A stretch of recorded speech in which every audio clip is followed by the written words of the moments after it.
Bueno, ¿qué tal? ¿Me están escuchando bien los que están aquí en clase? Ay. Hola, ¿me escuchan bien? Hola, profe, sí, más o menos. Ah, perfecto. Buenísimo, gracias. Muy bien.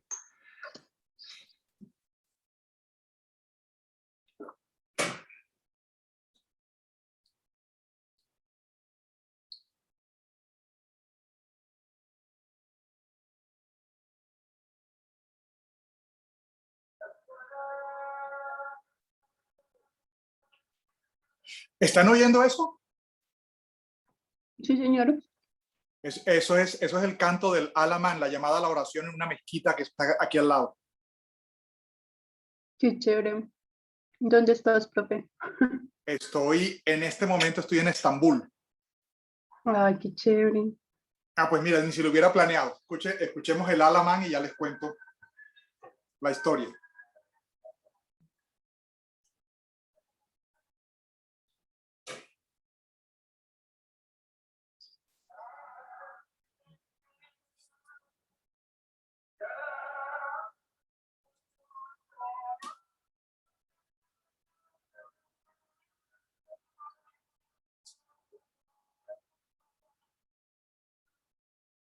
Eso demora un ratico.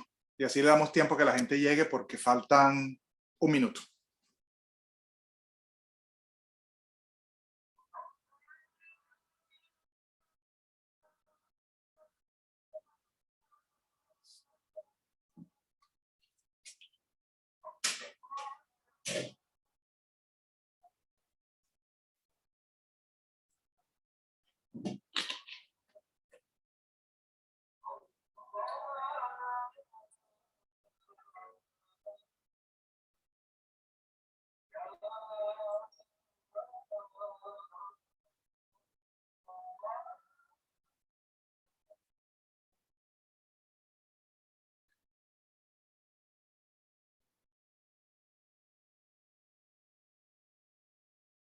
Bueno, muy bien.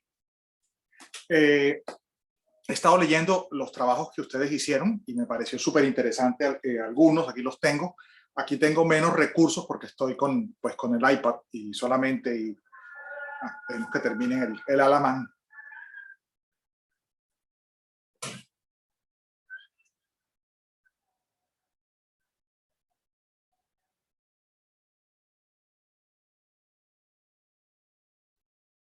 Ya, terminaron. Bueno, muy bien. Entonces, estuve leyéndolo, pues ustedes tienen las...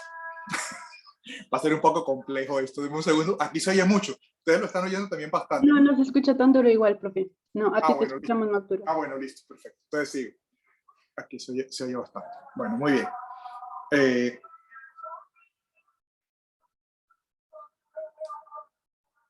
Está más largo de lo habitual. Eso no dura tanto. Bueno, entonces, yo les mandé a ustedes las presentaciones de hoy relacionadas con identidad y vamos a comentar un poco tanto los trabajos que me hicieron, que me parecieron muy interesantes, y en esa combinación, y luego vamos a ver los temas vinculados a identidad que estuvieron allí. Primero, en todos los países, y me pareció muy interesante, y quería comentarles 5 puntos que anoté aquí. Primero, en todos los países, en cualquiera, hay categorías religiosas que influyen notablemente en el modo como nosotros somos. A veces, y ustedes lo mencionaron en su trabajo, a veces es una forma muy expresa, como aquí. Yo estaba pensando dictarles la clase desde la terraza, pero ya aquí son las 9 de la noche, así que está todo oscuro. Entonces tampoco tenía mucha gracia, pero les mostré una foto porque hubiera sido bacanísimo oír eso ahí arriba, pero pues está oscuro como una cueva. Entonces, en algunos países las formas son muy visibles, como esto, es decir, un país en que uno escucha varias veces al día en todas las mezquitas, escucha uno la llamada a la oración y lo que eso implica, que también incluye, por ejemplo, que incluso el avión te diga dónde está la Meca. Eso sí se los quería mostrar. No lo puedo subir aquí porque tengo menos recursos que en la casa, pero les tomé una foto.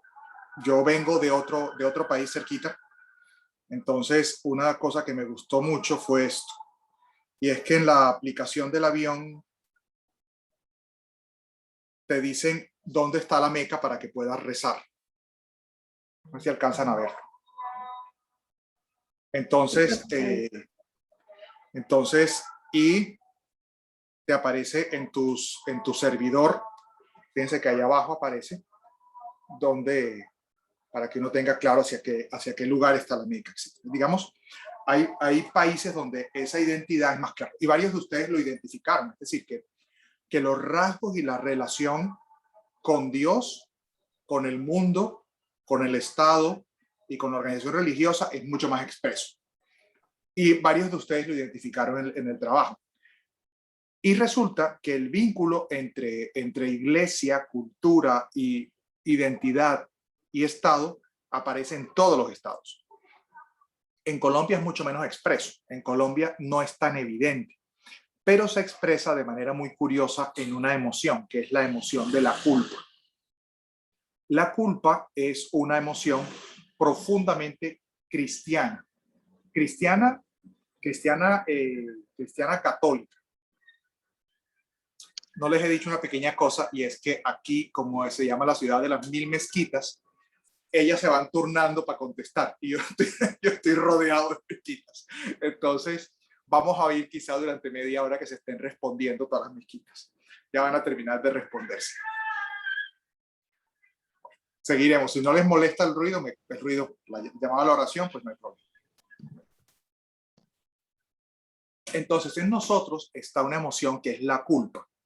Y la culpa se basa en la exigencia que tenemos nosotros de asumir los problemas como un vínculo imborrable, como una falta imborrable que va a conducir a un castigo. Las categorías de la culpa cristiana son que una falta cometida ahora manifiesta algo malo en nosotros y por eso malo seremos castigados.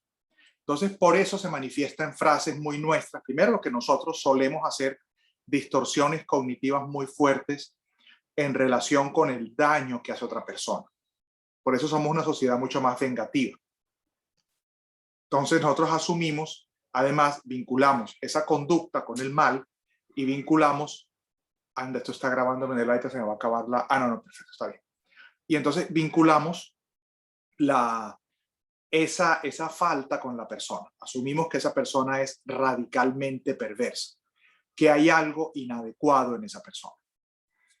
Luego está el tema de que esa persona será castigada. Entonces hay una maldad definitiva y será castigada. Por eso es muy frecuente en nuestra cultura que primero nosotros seamos sumamente agresivos cuando juzgamos a alguien o cuando alguien hace algo que para nosotros no es como valioso, no lo consideramos valioso. Pero también ocurre y se manifiesta cuando nosotros, por ejemplo, nos evaluamos a nosotros mismos. Es muy fácil que uno como latinoamericano asuma que si cometió un error, hay algo malo en uno. Y eso va a pasar. Y lo escuchas efectivamente en las narrativas como si yo cometo una falta, significa que hay algo malo en mí y entonces no voy a poder o conseguir la pareja o te pasará tal cosa. Esa búsqueda en el pasado. La culpa es una emoción sumamente cristiana y está metida en eso. Entonces fue un primer punto que ustedes identificaron. El segundo punto, en ese no estoy tan de acuerdo, es que ustedes, pero vamos a discutirlo, lo interesante del trabajo era eso. Pero me parecía interesante escucharlos a ustedes, era el tema de por qué. En eso no estoy de acuerdo con las conclusiones. Los 3 ejemplos que le coloqué es gente joven, indudablemente. Entonces, pero me parece que le faltó algo a la conclusión de por qué es la gente joven la que se mete en eso. Entonces, me gustaría preguntarles a ustedes quién quiere opinar primero acerca de, bueno, ¿por qué piensan que es la gente joven la que particularmente está vinculada con las marchas y con los deseos de cambio? ¿Quién querría comentarnos algo? Por ejemplo, quien tengo aquí debajo, Johanna Valencia.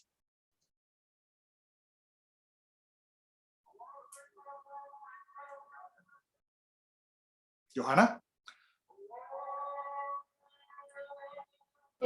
Profe, Sí, pues sí, yo puedo hablar.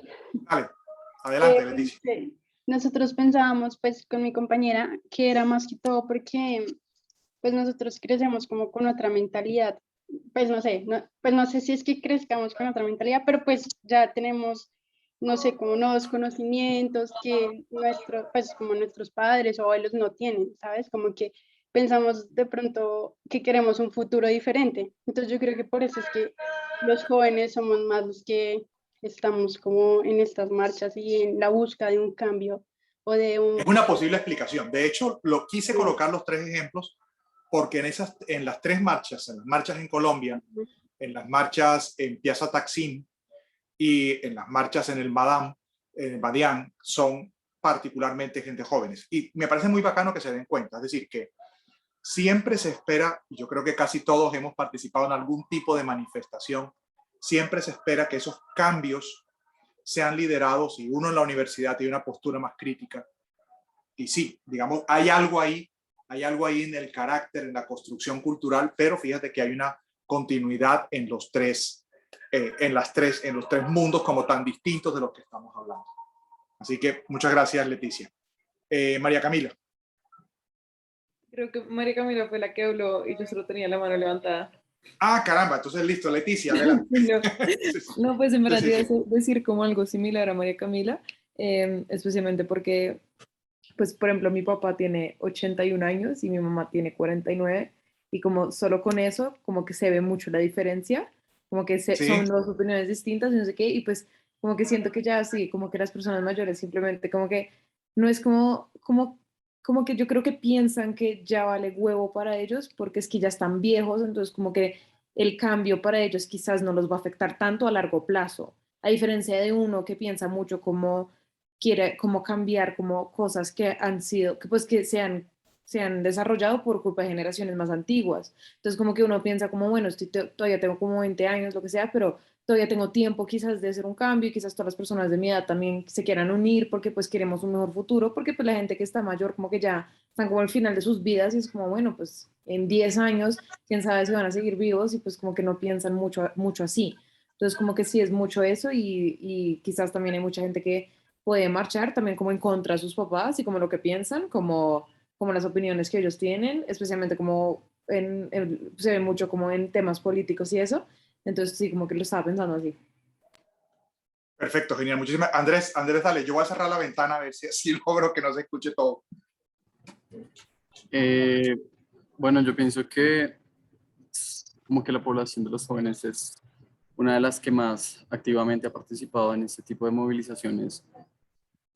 Pues, o sea, eso está estrechamente relacionado con las problemáticas psicosociales del país, como eh, digamos que es una población que está en un momento de su vida donde, no sé, están entrando al empleo o están accediendo a la educación superior y se están encontrando unas barreras bastante grandes, que por un lado es el desempleo, por otro lado es que el acceso a la educación superior es súper complicado en el sentido de que la gente tiene que endeudarse con créditos, que la mejor educación se sabe que tiene unos costos bastante altos, a pesar de que hay algunas propuestas pues para ayudar a cierto tipo de población, pero, pero a final de cuentas es como, sí, como un alzamiento ante, más allá de las políticas estatales, yo creo que de las posibilidades de encontrar pues en la sociedad colombiana.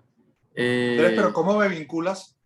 Porque eso que me estás hablando es Colombia, pero ¿cómo me lo vinculas con otras marchas donde también son mayoritariamente jóvenes? Por supuesto, siempre hay gente grande, pero mayoritariamente jóvenes. ¿Y qué vínculo estableces ahí?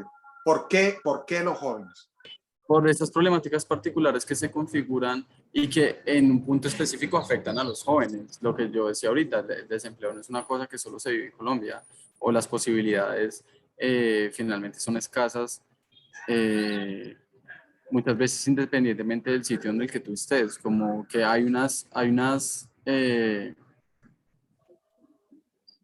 sí, yo creo que hay unas posibilidades que uno simplemente no puede alcanzar y el Estado realmente no está proporcionando ni ayudando a las personas a lograr esas metas. Entonces ahí es donde la gente se alza, pienso yo un poco. Ok, Muchas gracias, yo lo vamos comentando allí. María Paula, estamos en el Hola, segundo punto, me pareció sí, interesante que profe. mencionaste. Sí, sí, dale, Hola, profe, buenas tardes. dale. Buenas tardes. Pues yo también lo veía como porque más o menos en cierta edad, si se habla de juventud, de adultez temprana y demás, también creo que en la parte cultural o social se tiene ciertos roles. Entonces hay una etapa en la vida diferente. Los jóvenes o la mayoría de personas pues jóvenes que participan están con ciertas necesidades, aspiraciones y también con esa presión social que de pronto puede tener la etapa de desarrollo en la que se encuentra, por lo que de pronto uno dice, ¿por qué las personas de tercera edad no salen a manifestarse de manera, pues que sea lo habitual? Porque obviamente pasa, pero no es lo habitual. De pronto también es porque ya han vivido ciertas cosas, que ya tienen sus necesidades suplidas, ahorita están con otras preocupaciones y los jóvenes están pensando en su futuro, en su vida a futuro, en sus proyectos, en esas necesidades que necesitan saciar. Y también piensan en la parte más individual, yo creo, pero también colectiva. También porque, no sé, yo veo como que ha pasado mucho que a veces la gente ve una manifestación de algo en particular sin conocer y de una u otra manera esos escenarios generan como una especie de emocionalismo, que la gente está efusiva y demás, y eso también hace que sea un poco más contagioso y de pronto la persona que se encuentra por ahí vea eso y no sepa puntualmente, pero igual le da esa curiosidad de unirse, eso también podría ser como algo así, como una especie de fenómeno que uno dice, vea, ¿qué estará pasando? Y puede que ese tipo de situaciones se presten también como para como la curiosidad y también lo veo, yo lo veo así como también como esa etapa de la vida que son bastante diferentes, que cada uno tiene unas necesidades diferentes, que creo que lo decía Leticia con el ejemplo de sus padres, lo decía Andrés con ciertas necesidades como, no sé, como de trabajo, de educación y demás. Yo lo veo más que todo por ese lado. Te ¿Qué hago impresión? una pregunta provocadora. ¿Qué, Las profe? las tres revoluciones que les puse de ejemplo, ¿sirvieron? Mm, no, no, es que la verdad desconozco si sirvió puntualmente en cada situación, o sea, como si hubo un cambio así grande. Bueno, a ver, la de Plaza Taksim. Uy, tengo que hablarlo, tengo que No, hablarlo pues, bajito aquí. Sí. no, pues al final les construyeron la... Yo Sí, voy mañana para Taksim, pensaba, pero no alcancé, tuve problemas en el avión, pensaba darles como el golpe de efecto y transmitir desde allá, pero sí, también aquí es muy claro. tarde, aquí son las 9 de la noche, pero entonces les voy a subir un pedacito porque la mezquita es realmente impresionante. De hecho, yo estoy muy cerca de Taksim. La primera mezquita que vieron, yo creo que era Taksim. Eh, Uy, sí, entonces, profe. Yo no sé si, yo lo veo a veces como de pronto, no sé si se obtiene un resultado o algo, de pronto a lo mejor no es lo que esperan, de pronto solo son críticas, pero sí genera algo, genera una respuesta, a lo mejor no es lo esperado para la población o el grupo que se manifiesta. De pronto también es porque, no sé, la gente culturalmente dice como, pero eso ha funcionado a través de la historia y ponen sí, ejemplos de, no sé, la revolución industrial o ejemplos en concreto, pero la yo al revolución menos... entonces fuimos los viejos. Sí. Fuimos... Y de pronto dicen como, claro, es una manera en la que yo escucho mucho que al menos se hacen escuchar porque también genera un poco de impotencia el hecho de que a pesar de estar en el lugar en el que están, tampoco pueden ser escuchados y creo que es una manera en la que sí o sí, al menos se hacen escuchar, al menos dan su mensaje y de pronto el resultado no es el esperado, pero sé que algo ocurre porque todo tiene como una especie de consecuencia, ¿no? De pronto en el caso de la plaza, pues a los chicos o a la gente que se manifestó en contra de pues este mandatario, pues igual al final sí les Y construyó. en la Plaza Madián funcionó. Mm, Eso también se las puse por ahí. mm, Es otro país, ¿no? Es Ucrania, otro país que está al norte. profe, no recuerdo. Tampoco También funcionó. que fue en sí, que también era lo del epicentro de las revoluciones de Ucrania, ¿cierto? Pero no Sí, recuerdo ese fue el video. video que les Igual, coloqué en un hotel, que se acuerdan que estaban ahí atendiendo a la gente y lo que sea. sí, sí, sí, sí.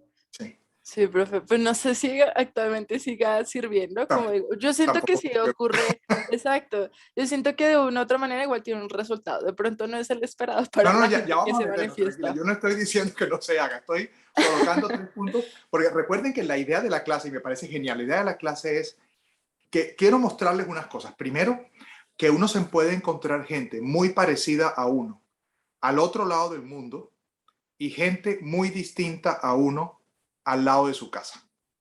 Si yo hoy que estaba hablando con el taxista no hablaba inglés, así que maravilloso. Pero sin embargo hay muchas cosas en común. Y al final me ofreció unos cigarrillos que fuman aquí, que son, yo no fumo, pero pues se los recibí porque es un detalle. Entonces, me ofreció un cigarrillo aquí que es como fumarse un tronco, pero son esos gestos humanos que son importantes. Ay, les puedo mostrar otra cosa que me hace mucha gracia. Ahorita les muestro otra cosa que es típica de aquí, ya se las muestro. Pero uno se puede encontrar gestos, personas muy cerca, en mundos muy distintos y personas muy lejos, en cambio, al lado de la casa, que es, digamos, uno de los puntos muy interesantes. Entonces, por ejemplo, el tema de expresar la gratitud, porque nuestra clase sigue siendo sobre identidad, sobre qué significa, cómo se construye. Hoy me preguntaba una de las personas con la que hablé que le contara qué era Colombia. Qué tarea tan complicada. Sobre todo porque estábamos en un cafecito aquí muy cerca que está al lado de una fuente de abluciones del siglo II. Antes, obviamente, no era musulmana porque los musulmanes arrancan en el siglo VI, pero ese era un edificio griego del siglo II que luego hicieron una fuente de abluciones. En el siglo VII quedó y en el año 1100 hicieron un bar al lado. Ese bar, obviamente, el bar no se mantiene igual, ya lo han ido remodelando, pero ese bar tiene 900 años ahí. ¿Y Colombia cuántos años tiene? ¿Quién se acuerda cuántos años tiene Colombia como república? ¿Cuándo fue que nos hicimos república? María José Sánchez. Te invocamos que vengas aquí a este universo, María José Sánchez, y nos cuentes cuándo Colombia se hizo república. Ay, profe, yo no sé. Del colegio, por favor. Andrés Acosta.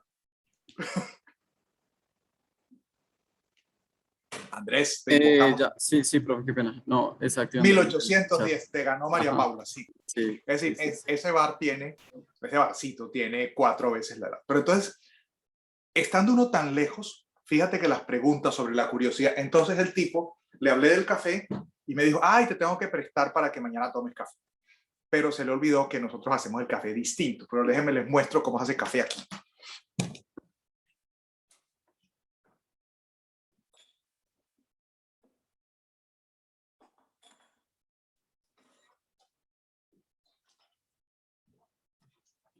Que además esta cafetera está usada, esta cafetera debe ser de la abuela. Entonces, una cafetera con 2 cabezas. ¿Por qué se hace aquí?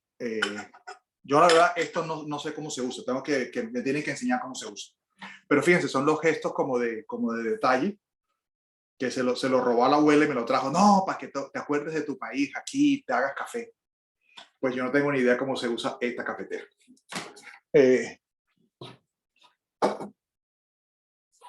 Entonces, cuando decía temas en común, el tercer tema que quería manifestarles era, fíjense, y estoy de acuerdo que eso tiene que ver con la juventud, y yo creo que también uno también quiere la libertad, pero la libertad es una batalla compleja. Fíjense que en los 3 mundos se quería libertad. No me voy a meter si son correctas o incorrectas, porque un evento digamos, político es muy difícil verlo de una manera tan simplista. Pero ustedes, ¿qué libertades piensan que se batallaban en Taksim, en Madián y en Bogotá? ¿Qué cosas había en común en esa búsqueda de libertad en 3 países súper distintos? Porque Taksim es un país de una mezcla de culturas. Aquí cerquita también tengo una sinagoga, una calle, una iglesia a 2 calles y bueno, y mezquitas alrededor como 20. Pero este es un país que tiene una cierta particularidad. En cambio, Ucrania es un país muy antiguo de la era soviética, que tiene mucha influencia soviética y que heredó la corrupción del sistema soviético. Ahí es corrupción en serio. Es decir, Sí, ¿cómo será que es más corrupta que Colombia? Y Georgia es un país también de la esfera comunista, un país muy antiguo, un país cristiano, cristiano católico, ortodoxo, no es católico, no es, aunque ahí los preside un católicos, no es un país, ahorita les cuento eso, pero digamos que es una iglesia ortodoxa, ahí está la cabeza de la iglesia georgiana, es su beatitud Eligia II, que es como una especie de papa que se encarga de esa cosa. Y es un país mucho más creyente. De hecho en estos dos países no se puede, bueno, aquí no se puede realizar marcha del orgullo gay, aunque se hizo y les dieron garrote, pero en Georgia hubo una marcha de purificación, aunque es un país muy liberal, y en Ucrania otra cosa. Entonces fíjense que la lucha por las libertades, uno diría, hay más libertades en uno y en otro. Entonces, ¿qué puntos me ponen ustedes en común con la idea de libertad? Y ¿cuál sería la conexión entre ser joven? A ver, les dirijo un poco más la pregunta. ¿Cuándo se dieron cuenta que no somos tan libres como nos gustaría ser? ¿Cuándo descubrieron que el sistema no nos hace, y no estoy diciendo con esto que vayan a quemar Transmilenio y nada por el estilo, eso no se trata, sino que aquí estamos hablando sobre qué pasa en las cabezas y en las sociedades. ¿Cuándo descubrieron ustedes que hay límites a la libertad? ¿A qué edad y cómo lo descubrieron? Por ejemplo, María José Sánchez, que es el tercer punto que quería que viéramos, el tema libertad. En esos tres puntos, y estoy de acuerdo, hay un tema también asociado. A ver si veo los otros que están en la segunda página. Laura Alejandra Romero.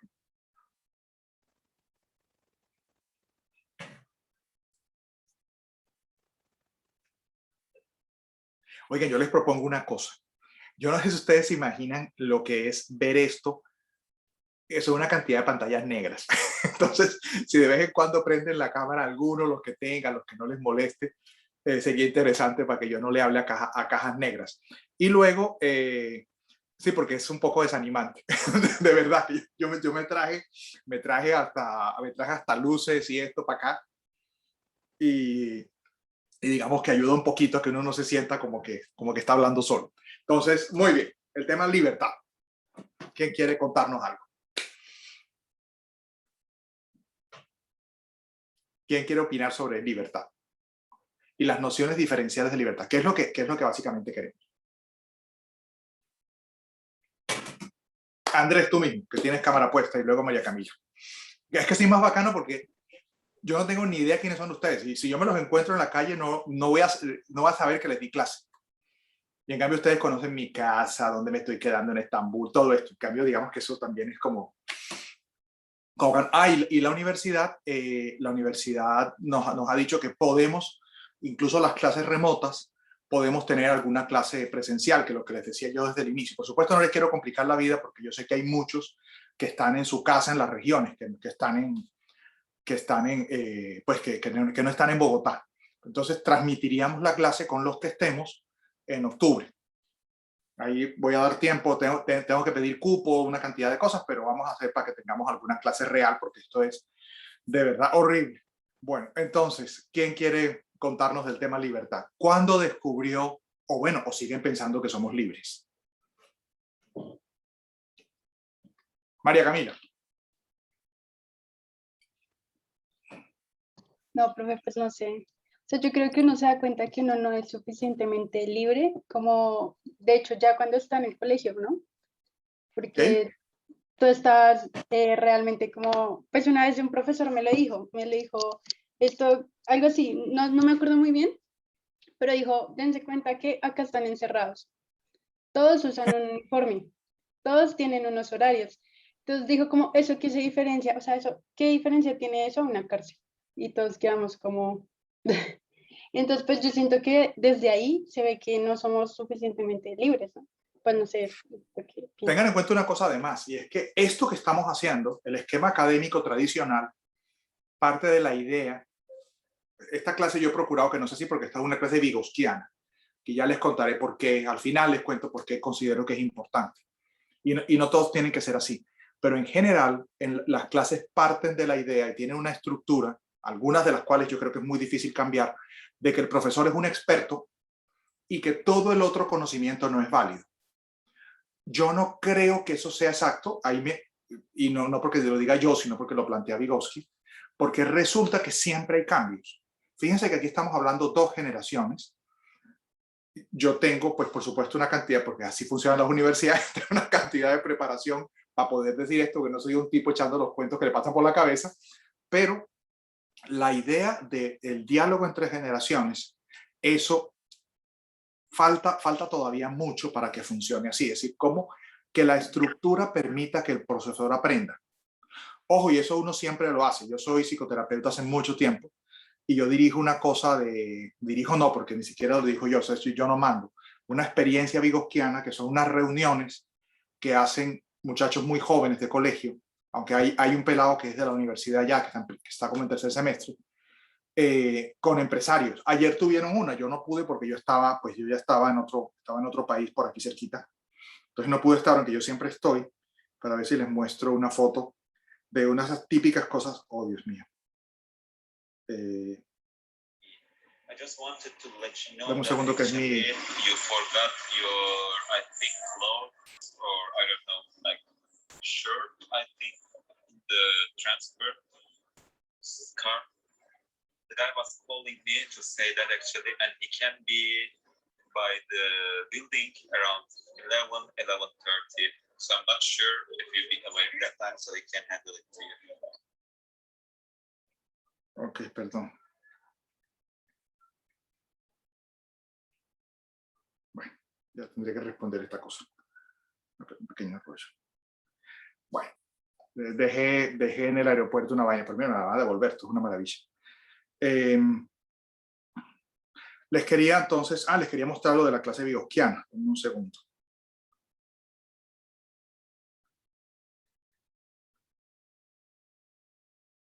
Esto es una cosa, entonces se reunieron ayer, son gente súper jovencita, se reunieron ayer con la vicepresidenta de un banco y son toda gente que tiene 15 años, entre 15 y 18 años. Y estaban hablando, y digamos es una pregunta que ellos siempre hacen, ya les respondo al tipo, que es una pregunta que ellos siempre hacen es, le preguntan a empresarios o a gente de empresas muy grandes, una de las preguntas que les hacen siempre es, si ustedes volvieran a la edad que nosotros tenemos, 15 años, ¿qué se aconsejarían a ustedes mismos?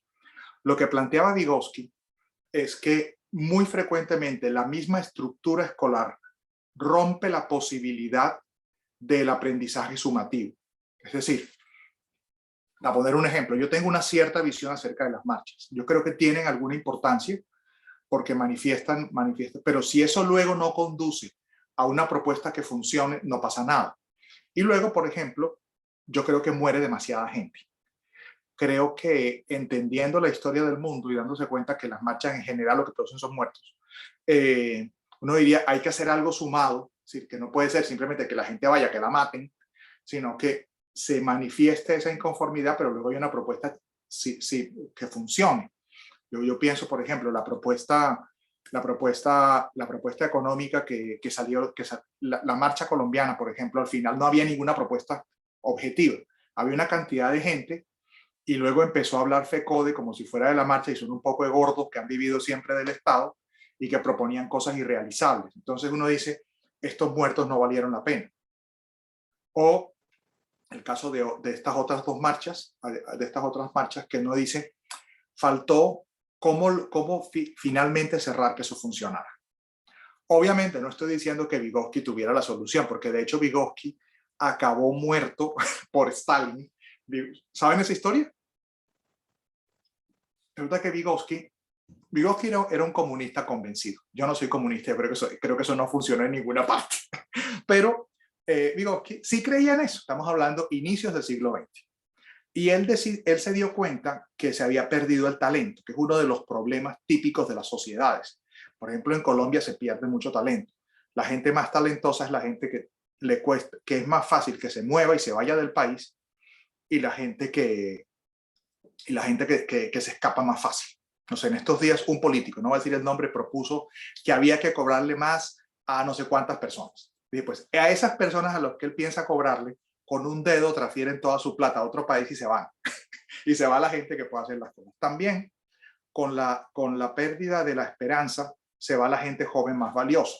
Yo estoy pensando, la gente que estudió conmigo medicina, yo creo que yo soy médico de base, la gente que estudió conmigo medicina les tocó una de las crisis de nuestro país, del año, le tocó la crisis del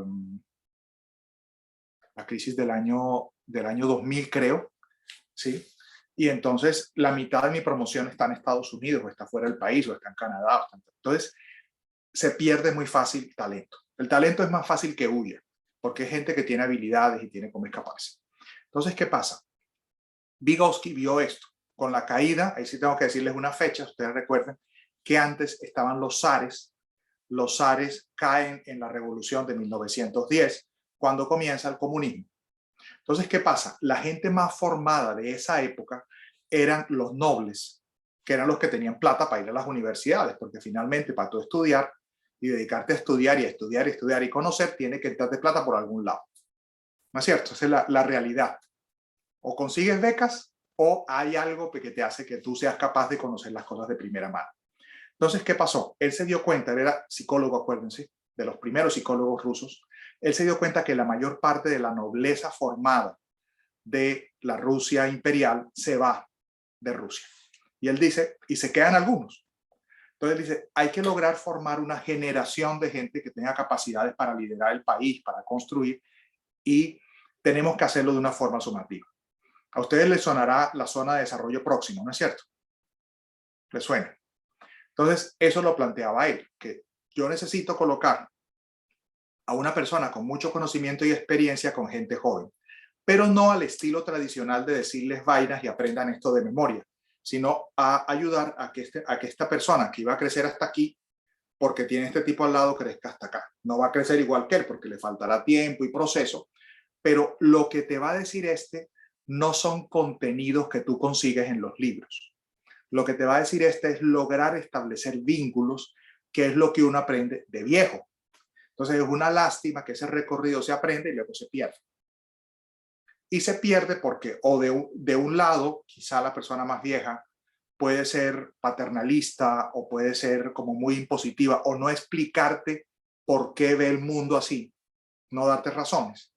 Y del otro es una cosa, eso sí es más nuestro, sí es más, digamos, latino, el tema del desprecio al mayor, no saber qué hacer con el mayor. A mí me hizo mucha gracia que este taxista que me escribió, porque se me quedó un suéter, el taxista, cuando le conté que tenía que llegar a tiempo porque tenía que dar esta clase, por eso se me quedó el suéter, entonces él y me dijo, ¿pero una clase de qué? Entonces cuando yo le conté la clase que daba, me dice, pero entonces usted es profesor. Entonces, ese fue el que me invitó al cigarrillo. Y cuénteme un poquito. Entonces fue cuando empezó a preguntarme cosas. Yo no le iba a contar las 50.000 cosas que hago, porque entonces no entiende que estoy aquí, pero aquí la relación es distinta. Si ustedes, hay una cosa muy, muy bacana, yo todavía no estoy suficientemente viejo para que hagan eso, pero acá cuando te ves con una persona mayor de tu casa, o con una persona muy mayor de respeto, te saludan distinto, y es un saludo súper bonito. Si a mí me saluda alguien así, le pateo los huevos porque es un insulto decirme que tengo esa edad, pero porque eso es para gente así como muy mayor, que es la mano y la cabeza. Eso es una cosa de honor increíble. Y es muy bonito cuando tú lo ves. Cuando yo lo vi por primera vez en una reunión, a mí me impactó una barbaridad, porque es como esa idea de que el mayor ha hecho cosas y entiende el mundo de manera distinta. Yo estuve aquí hace 2 años, antes de la pandemia, con un profesor que es un experto en la construcción de Turquía, profesor muy mayor, de 80 y pico de años. Y entonces un profesor que yo conozco aquí, que es una persona un intelectual increíble, es un tipo que tiene un conocimiento espectacular sobre la influencia griega en Anatolia, que es un tema muy importante en el mundo académico, lo saludó así. Entonces uno queda como, qué cosa tan impresionante. Entonces, eso no ocurre en otros lados. Fíjate que Vygotsky lo vio, en Rusia tampoco ocurría. Entonces, fíjense que los temas generacionales parten de que el más viejo tiene que entender que los demás viven en un mundo que él no conoce, que solo puede conocer a través de ellos. Y los más jóvenes entender que el otro tiene una serie de conexiones, que es lo que es interesante, no el conocimiento acumulativo, mucho menos ahora, porque el conocimiento acumulativo lo consigues muy fácil en Google. Lo que no sabes es qué hacer con él. Entonces, los vínculos es lo que cuesta trabajo. Lo que les digo, yo aprendo de las generaciones jóvenes a partir de estos peladitos. Antes de viajar, me vi con uno de ellos que me estaba contando una serie de historias y claro, es muy interesante porque te habla tanto del modo de ver el mundo como las curiosidades que la gente tiene. Entonces, sí creo que y yo creo que parte esencial de las marchas, que un vínculo es este punto 3, vamos por los 3 de dos más que les quiero decir. El punto 3 es que el descubrimiento de la libertad coincide con el descubrimiento de las estructuras fallidas. Es decir, Plaza Taksim es un logro de la sociedad de Estambul, de la sociedad laica. Estambul es un milagro en esta zona porque conviven las 3 grandes religiones monoteístas. Pero es un equilibrio muy inestable. Tan inestable que, por ejemplo, el Líbano nunca lo ha logrado. Entonces, ¿qué pasa? El problema no son las religiones. El problema es que esta gente joven descubrió que ese logro se puede acabar muy fácil, que es un poco lo que ha pasado en otros sitios. Y es un poco lo que está pasando ahora en Colombia. Obviamente somos un país súper joven, no se puede comparar igual, pero Colombia también es una sociedad muy frágil. Fíjense, antes de irme no, resulta que en el avión me encontré con una amiga mía que es una loca que coincidió conmigo porque ella sigue desde aquí para Gabón, ¿no? Para un país africano, porque a ella le encantan los safaris y se fue de safari. Entonces, estaba en el mismo avión mío, entonces conversamos y ella me estaba diciendo que con dolor me ofrecía un cuadro de su casa que siempre me había gustado, un cuadro que yo amo, que de hecho ella trajo de un artista de Senegal. A ella le gusta ese tema de los safaris hace mucho tiempo, porque se va de Colombia. Entonces, claro, cuando uno dice miércoles, de la poca gente exótica que hay en Colombia, que conoce, que tiene una visión súper interesante acerca ella no va a un safari a matar animales, va a un safari de ver animales. No es safari de matar, sino safari de ver. Entonces, ella es una mujer que tiene una idea de sostenibilidad muy interesante, una mujer de empresa que además entiende eso y se va a ir. Es decir, que ella me vaya a dejar el cuadro porque se va. Se lo podría llevar, pero ella me dijo, quiero que el cuadro se quede en Colombia. Y yo le dije, quizá no soy yo la persona que se lo deje, pero bueno. Entonces, fíjense, las sociedades frágiles, esa fragilidad se detecta cuando uno es joven. Ya después uno sabe que la fragilidad está. Entonces, la gran rebelión aquí en Taksim fue, si esto pierde control, se acaba. No sé, por ejemplo, piensen, yo estuve aquí la última vez en el 2019, antes de la pandemia, y visité Hagia Sofía como museo. Ahora Hagia Sofía es mezquita, porque el presidente, que no voy a decir el nombre en voz alta, dijo que fuera mezquita. Y entonces,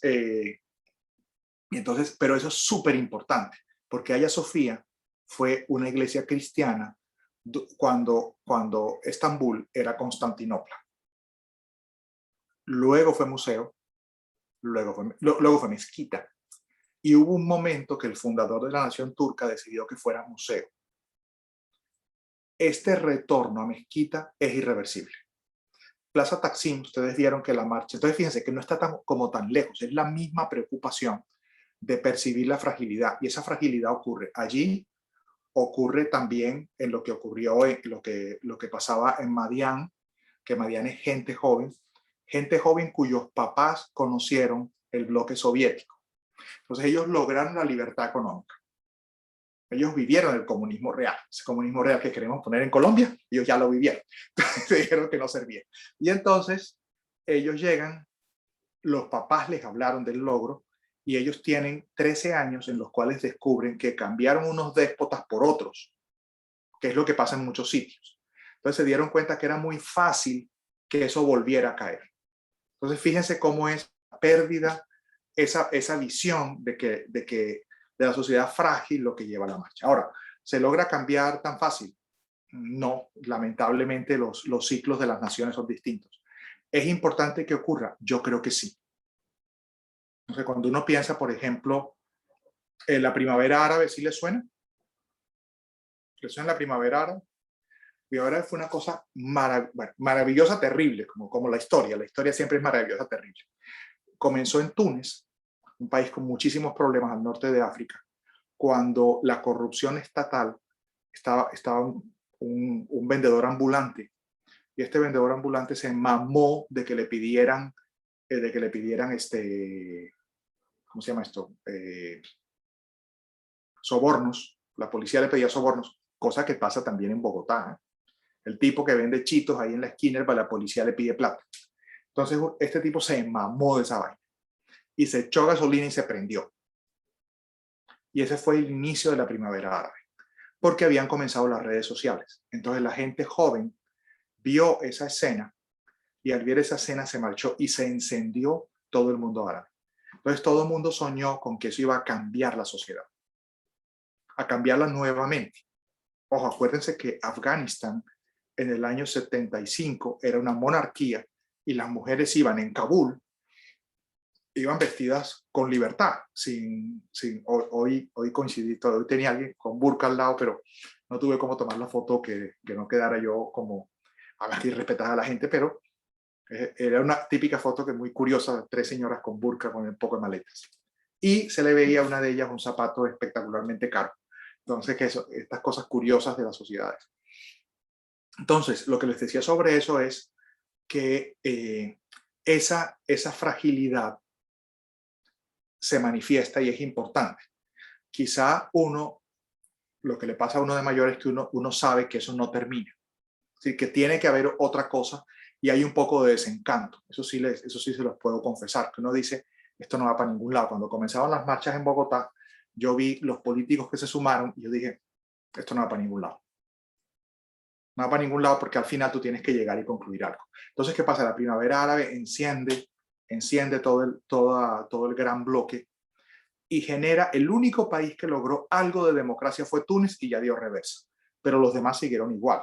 Es decir, Egipto sigue teniendo una situación chiflada y el norte también chiflada. No estoy diciendo con eso que estos países puedan pasarse a una democracia de estilo occidental, porque son países que la cultura no permite una democracia de estilo occidental. No se entiende la separación, algunos de ellos, la separación entre iglesia y Estado. Eso no es, ay, perdón, si no me pasó del tiempo, eso no, en la estructura mental no está. Diferente aquí. Ahora, ¿qué es lo que ocurre aquí? Que aquí un líder debe respirar todos los pulmones que tiene esta ciudad, que es una ciudad muy curiosa. Entonces, lo primero, tiene que hablar mínimo 4 idiomas. Y tiene que conocer, al menos, ser cercano a algunas de las religiones y tener un cierto nivel de libertad. Porque aquí te mueves en árabe, en turco, en griego, y también hay que saber inglés para que hable con el resto del universo. Pero su elector hablará turco, hablará griego, el elector rico hablará griego, y el elector, digamos, mayoritario hablará árabe. Con alguno de las... Acuérdense que el árabe no se habla, el árabe se escribe, pero se pronuncia diferente dependiendo del lugar. Por eso cuando uno encuentra árabes de diferentes zonas, ellos pronuncian y si no se entienden, te lo escriben en el aire. Entonces, tal cosa. Porque se pronuncia distinto. Ahora este sí es un borracho. Tengo un bar debajo espectacular. Bueno, entonces, ese era el tercer punto que les quería decir. Ahora hablemos de un tema muy complejo, que era el cuarto que quería mencionar en relación con el examen, que era el tema de la identidad. ¿Qué construye una identidad? Y algunos de ustedes lo mencionaron y me parece muy importante, ese tema de la flexibilidad. Nota a pie de página, se dieron cuenta que les subí las presentaciones, ¿no? ¿No? Bueno, les subí las presentaciones de las siguientes 3 clases, porque como pues estoy simplemente con el iPad y teléfonos, pues no puedo hacer tantas cositas, no puedo compartir tan fácil. Entonces la próxima clase, por favor, cojan la presentación, que es la de hoy, la que vamos a la próxima clase, para que se la vean y yo voy a ir hablando encima de la presentación y la iré viendo en un teléfono. Entonces, todo esto era para decirles lo anterior, que era el tema de la identidad, que era el cuarto tema. La identidad, nosotros tenemos diferentes formas de aproximarnos a ellos. En Occidente y en el Occidente cultural, mi punto de acceso a la identidad es la narrativa. Pero la narrativa es un término paraguas muy grande. La narrativa, nosotros estuvimos viendo a estos profesores en la clase antepasada, a estos profesores que hacen análisis narrativo, que cogen una porción de lo que ustedes han hablado y uno lo construye a partir de ahí. Pero las narrativas incluyen muchas cosas. Las narrativas también incluye la música, incluye el canto, incluye la poesía, incluye el reggaetón. Sí, eso que se cuenta, todo eso que se cuenta es narrativa. Entonces, ¿por qué? Porque trae sentidos, trae historias y lo que sea. Así es el señor del... Okay. Entonces, esa narrativa también incluye, por ejemplo, el uso del cuerpo, la ropa que te ponen. Es decir, eso también es una narrativa. Es decir, el uso del cuerpo como negación del cuerpo, como afirmación del cuerpo como uso. Eso no es accidental.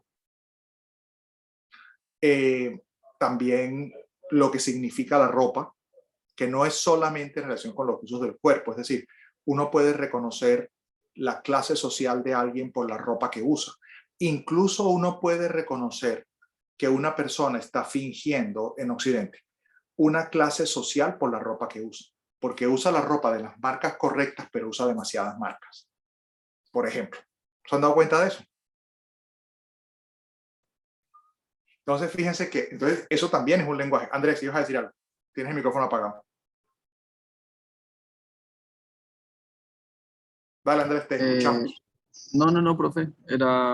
Era como pensando en esta idea de que sí, como ese concepto de narrativa sí me parece bien complejo, pero yo creo que en ese sentido, como tú lo estás manejando, que o sea, es una cuestión mucho más amplia, así como que la construcción de la identidad no simplemente vaya a interaccionar con su entorno y ya se construye como individuo, sino más bien también como las características pues de ese entorno, ¿no? Que influyen finalmente en estos temas que estamos hablando ahorita de cómo se viste la gente, cómo expresa su cuerpo, su corporalidad. Entonces, sí, solo era como mencionar eso. Entonces, fíjate que, entonces, ¿qué pasa? Pero la psicología la psicología ha trabajado mucho, sobre todo los últimos 100 años, a partir de la narrativa expresa. Uno pregunta cosas, uno le pide a la gente que le dé sentido, pero resulta que darle sentido ya es una construcción. No sé, a mí me encanta provocar gente y resulta que un amigo, uno de esos amigos improbables que la gente piensa que uno puede ser amigo de gente muy distinta a uno. Yo le mando mucho gallo a un amigo que pues, estuvo en televisión, lo que sea, que es un entrenador. Siempre le mamo gallo. Ayer preguntó en sus redes que háganme una pregunta. Pues, una red de gente sin camisa, pues una red de entrenador. Entonces, háganme una pregunta. Entonces la gente le preguntó, ¿tú eres envidiosa? Típicas estupideces que la gente pregunta en Instagram. Entonces yo le pregunté, oye, su beatitud Ilia II es patriarca de qué iglesia ortodoxa. Entonces no me respondió. Bueno, en fin. Pero lo digo porque yo le mando mucho gallo con este tipo de cosas que me parecen muy bacanas y me sirve como ejemplo de la psicología. En estos días estuve en el gimnasio diciendo, bueno, voy a procurar que no me dé un infarto, y entonces estaba él ahí. Entonces le pregunté qué significaba para él ponerse una licra. Porque en mi generación los hombres no usaban licra. Los hombres no íbamos al gimnasio en licra. Y en cambio, su generación sí. Entonces, fíjense que eso es una típica pregunta, aunque es una cosa puramente anecdótica, es la vía de entrada tradicional de la psicología. Yo le pregunto a la persona que le dé un sentido, pero ya cuando lo construye me está diciendo cosas. Entonces, ¿qué me dijo él? Eso es que ustedes siempre tienen que esconderse, no sé qué, todos los gorditos se esconden. Y yo le decía, no, en mi generación ponerse una licra es mostrar el paquete. Entonces eso no se hace. Entonces fíjate que son cosas distintas, pero también fíjate que te habla de muchas cosas. Te habla, por ejemplo, de la noción de vergüenza, que hay un cambio generacional. Te habla de la noción de cuerpo, de los contenidos válidos del cuerpo, etc. Entonces, la puerta de entrada tradicional en psicología es a partir de que yo le pregunto a la persona que me diga algo. Pero eso que me está diciendo ya está interpretado. Entonces, tiene el valor de que es algo ya interpretado. Es decir, me está hablando de la diferencia generacional, que eso es muy interesante. Entonces, lo decía porque seguimos hablando del cuarto punto, del punto de identidad, que acceder a eso requiere lo que decía Clifford Geertz, que la cultura es un todo muy complejo, que es la definición más vaga del mundo. Tú dices, pero efectivamente un todo muy complejo es eso. Es decir, fíjense que para hablar de una sociedad, una cosa que les decía es, la religión aquí es muy presente, la religión y política es muy presente, en Colombia es menos presente, pero está en ambas. Aquí es muy presente visiblemente porque tú escuchas, pues, a todas las mezquitas, estaban en el último canto, entonces todas cantaron el alamán, entonces el judío, el cristiano, el ortodoxo, el que se entera. Y aquí en cambio no hay campanas de las iglesias. En nuestras culturas las campanas, en los pueblos sonaban las campanas. De vez en cuando todavía se hace y ocurren también unas pequeñas batallas políticas con eso. Entonces, pero eso no quiere decir que no esté en la cultura de la religión, como el tema de la culpa, como el tema del perdón, como el tema del pudor, como el tema del cuerpo, etc. Entonces, ese era el cuarto punto. Y el quinto punto que les quería decir era cómo se construye una identidad, y eso sí, se lo reconozco. Una manifestación de la identidad nacional se manifiesta por las batallas que tú das. ¿Sí? El país que la persona habita se manifiesta en aquello por lo que está dispuesto a hacerse matar. No quiere decir entonces que la Colombia de la gente que estaba en las marchas, y eso es una cosa muy difícil en Colombia, porque eso sí que es una cosa un poquito sutil que habría que ver aquí. Aquí la gente que fue a Taksim, toda fue a Taksim, tenía claro por lo que estaba luchando. En cambio en Colombia es menos claro, porque las marchas manifiestan también la fractura social tan fuerte que tiene nuestro país. Es decir, si uno se iba al Parque de los Hippies, eso era una fiesta. En el Parque de los Hippies estaban fumando marihuana, que no me parece mala. Yo no recomiendo la marihuana porque la marihuana genera bradisiquia y ustedes van a vivir de su cabeza. Entonces, si su cabeza es lenta, pues entonces no les sirve la marihuana. Pero eso no es una crítica seca a la marihuana. Pero ahí en el parque, ellos hablaban, ojo, y no estoy diciendo que fuera una Colombia lúdica. Yo fui, pregunté, esas cosas me dan curiosidad. Entonces fui, pregunté, pero imagínense, uno vaya a preguntar, uno como un marciano. Pero entonces, una de las cosas que me dijo un pelado, después de que me fui de un grupito, que me dijo, mira, yo realmente lo que quiero es olvidarme. Entonces, ¿de qué te habló? Te habló de frustración, te habló de pérdida, de la idea de desesperanza, que eso es muy diferente a las otras marchas y a las peleas en Twitter, que es otro mundo. Entonces, fíjense cómo, a partir de comparar tres elementos, que la idea del examen, como se habrán dado cuenta, la idea de los exámenes, cuando uno utiliza este modelo, es que el examen dé para darle vueltas a las cosas y para aplicar la teoría, porque si no, la teoría queda frita, no tiene ningún sentido. Entonces, fíjense que tenemos 5 elementos que uno puede repasar y que hay muchas cosas en común. Y fíjense que las cosas en común, ¿cuáles son? Las cosas más dramáticamente en común. Primero, el tema de la presencia de un modelo de creencia. La religión no como religión, sino la religión como un modelo de sociedad. Sí, la religión que dice qué conductas son válidas, qué familias son válidas, qué tipos de relaciones son válidas. En algunos países es más fuerte que en la otra. Está vinculado con la identidad. El tema del descubrimiento de la fragilidad que ocurre en diferentes lugares y manifestando los problemas que tiene cada uno de sus países y manifestando su historia. Y el otro que les quería remarcar también era que esa identidad también se puede ver de manera compleja en las razones por las cuales la gente batalla. Ahora, a mí me parece que hacerse matar es una tontería porque no, la historia nos ha enseñado que eso no funciona, que es importante pero no funciona. Aunque como decía Hegel, lo único que nos ha enseñado la historia es que la gente no aprende de la historia. Entonces querría sus comentarios finales y preguntas, dudas, sugerencias, lo que les evoque. Esto fue espectacular. Miren, no lo planeé que coincidiera con el Alamán, pero qué bueno que sonó el Alamán al inicio de la clase. porque también ayuda a entender eso. Aquí, digamos, es mucho más difícil. Entonces, no sé qué preguntas tengan, sugerencias, dudas, etc. Les escucho. Fabián, que acaba de entrar, veo que Fabián se unió. Bienvenido, Fabián. Cuéntanos qué piensas. No, profe, qué pena, es que se me acabó de caer el internet, por eso me volví a unir. Pero si has estado el resto de la clase. Sí, claro, estaba el resto de la clase, pero se me cayó hace 5 minutos. Bueno, no, es que yo lo único que veo es cuando alguien entra o sale. Cuéntanos entonces tus impresiones, dudas, comentarios finales, etc. Dale, cuéntanos. Quiero escuchar tu opinión. Ok, no, pues siento que de una u otra forma como que me parece como bien curioso lo de las protestas, lo que estábamos hablando al comienzo de clase.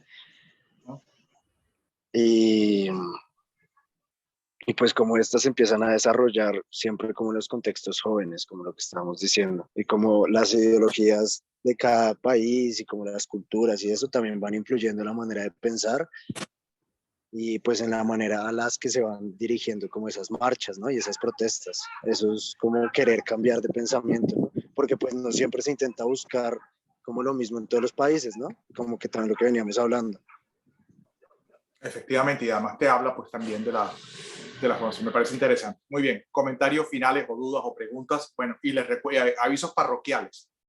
Está en el programa, en Mutis, están las presentaciones de este mes, porque este mes estoy solamente con el iPad y entonces tengo menos posibilidades para mostrar la presentación. Entonces, para que se la vean, porque en la siguiente sesión hablaré encima de la presentación sin mostrar. Voy a intentar bajarlo aquí, pero eso siempre es muy complicado, esto con el dedo. Eso se enreda, pues, etc. Entonces, y además la tienen ahí para que la miren, porque la idea es más comentar. Primer aviso parroquial, segundo aviso parroquial, que en octubre, entonces, ya les pondré un correo para que me cuenten qué tan fácil lo ven, las condiciones.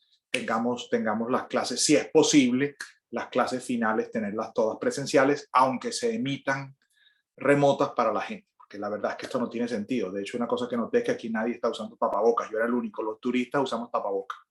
Los demás, nadie. Entonces, uno dice, bueno, esto es una ridiculez. En fin. Y todo lo contrario, es importante vacunarse y usar tapabocas, vivir distanciamiento social. No estoy haciendo promoción de tener prácticas inadecuadas, pero bueno, creo que podemos estar en clase. Podemos estar en la clase con las debidas medidas de bioseguridad. Muy bien. Preguntas y comentarios finales. ¿Y cómo conectan esto con el tema? Me gustaría que me contaran cómo conectan esto con el tema de identidad narrativa, de lo que vimos la sesión pasada.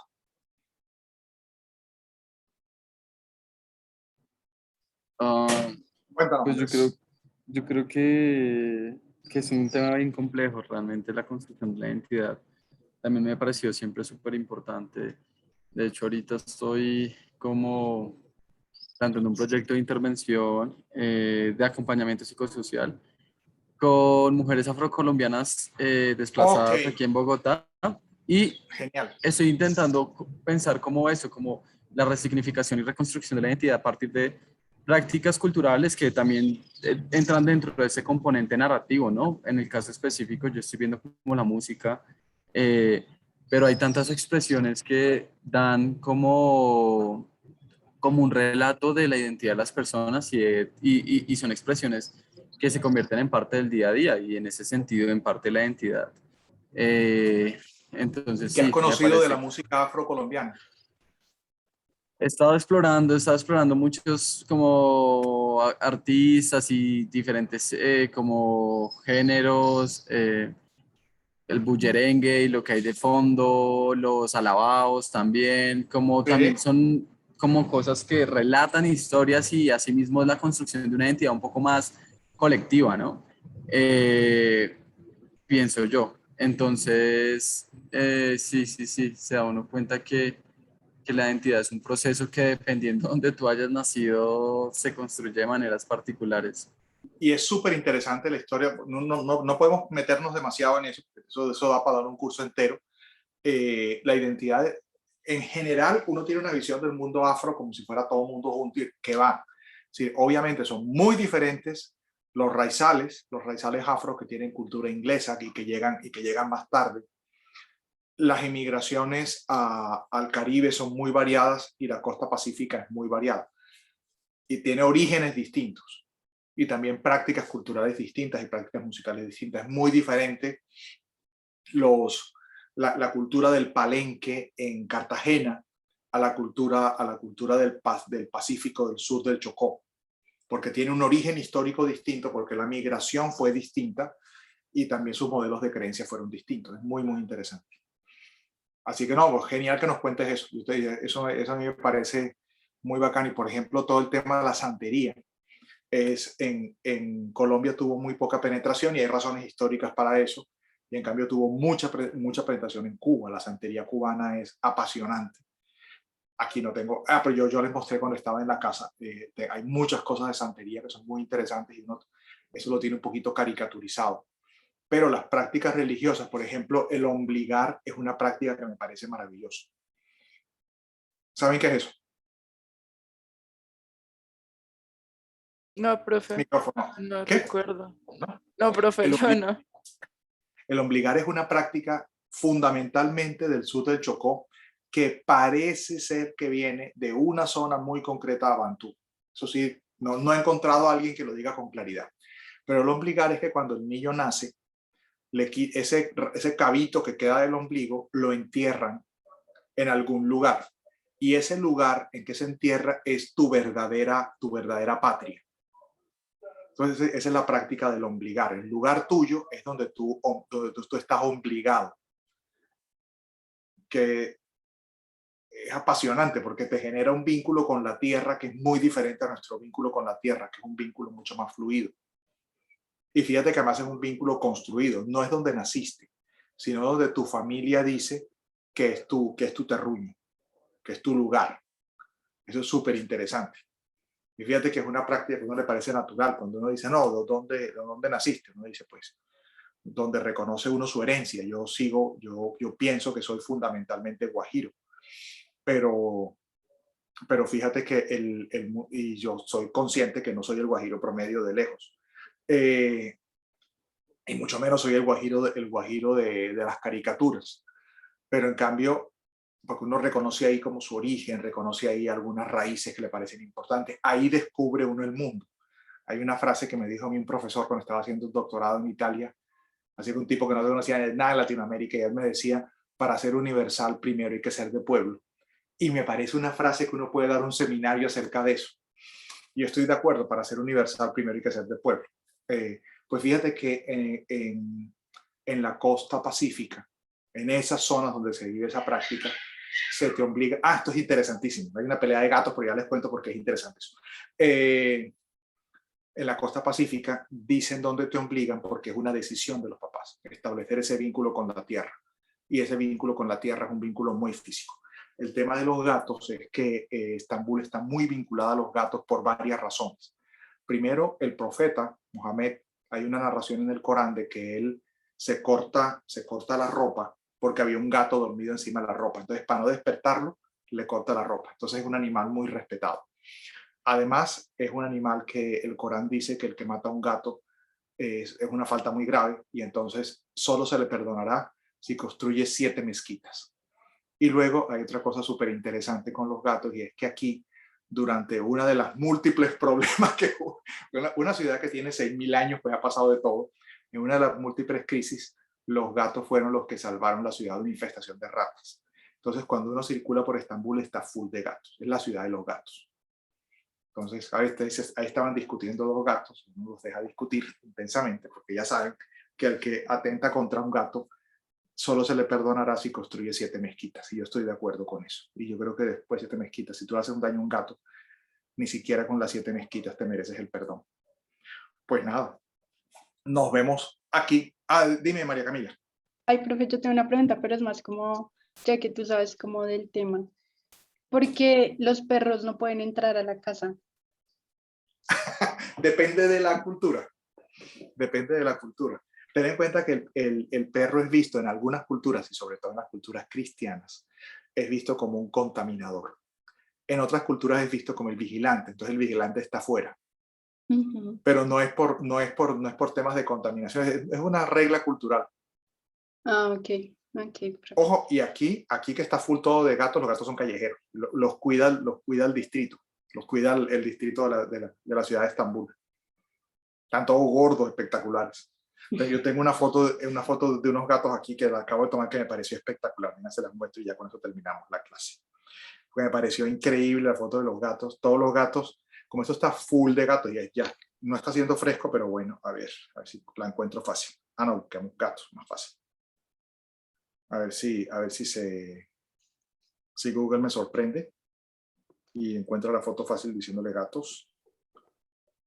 Aunque yo tomo fotos de gatos en muchas partes. Pero es que hay una foto que me pareció espectacular. Gatos. Si tengo demasiado. Ah, esta, la encontró fácil. Esto es una foto que tomé hace 2 años, que me pareció buenísima. Que era está haciendo más fresco porque estaba aquí en octubre, y entonces están en una silla, todos los gatos, como es piedra, entonces está haciéndole frío. Esto es en Kumesi, aquí cerquita. Bueno, y esto también me encantó. También es aquí en Estambul. Me encantó. Qué lindo. Y no solo eso, tengo una foto de un gato. Bueno, gatos y Estambul aparecen en todas partes, pero tengo una foto. Miren esta belleza de gato. Nada menos que en la silla del predicador en Santa Sofía. Ahí no puede subir ningún ser humano, pero sube el gato. Aquí se predica, en esa cosa que está ahí al lado, está feliz el bicho. Además, al lado donde dice prohibido pasar. Tan increíbles estos bichos. Entonces, fíjate, el que atenta contra un gato tiene que construir 7 mezquitas. Esta es la que más me gustó. Muerto de la risa en la tumba de Ali Pasha, el bicho. Pues nada, nos vemos el próximo jueves. Revisen eso y revisen las preguntas que tengan a mano. Nos vemos el jueves. Ok. Listo, profe, gracias. Gracias, profe. Hasta Gracias, luego. profe. Chao, chao.